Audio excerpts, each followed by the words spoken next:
And we'll start with more about the EARN-IT Act, this time from Signal's Joshua Lund.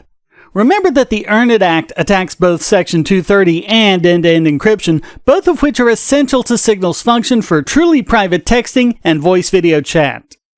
Like other communications apps, Signal has seen an unprecedented number of signups and unanticipated expansion of needed server capacity. In a Signal blog post, Lund writes, "It means a lot to us that so many people are relying on Signal during this difficult time. When users check in on their families, share moments of solace, smile with their friends, or discuss sensitive health issues with their doctors, Signal's end-to-end encryption and privacy-preserving technology helps keep this information secure." Of course, they rely on the conduit protections of Section 230 to protect them from the legal liability of anything their users might use the service for.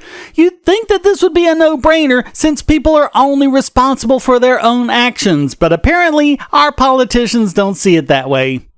They've also, as we've covered, been attacking end-to-end encryption as something that's there to protect terrorists and child abusers.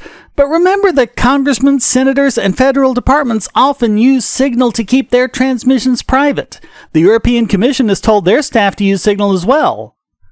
Lund explains, "At a high level, what the bill proposes is a system where companies have to earn Section 230 protection by following a set of designed-by-committee best practices that are extraordinarily unlikely to allow end-to-end encryption.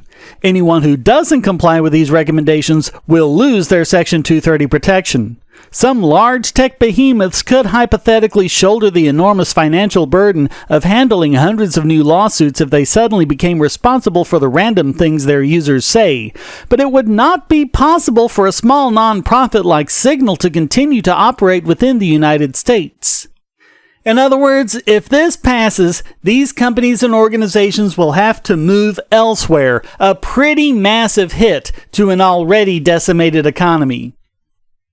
He summarizes, "It is as though the big bad wolf, after years of unsuccessfully trying to blow the brick house down, has instead introduced a legal framework that allows him to hold the three little pigs criminally responsible for being delicious and destroy the house anyway."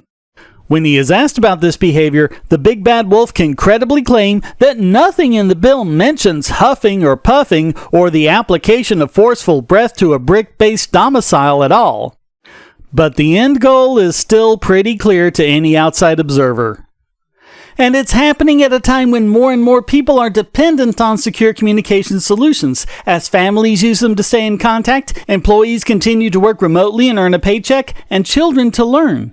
Those are the people who will be harmed by EARN-IT, not the bad guys. They'll continue to use secure solutions, even if they have to build them themselves. It's not difficult since the source code is available to anyone who wants to use it.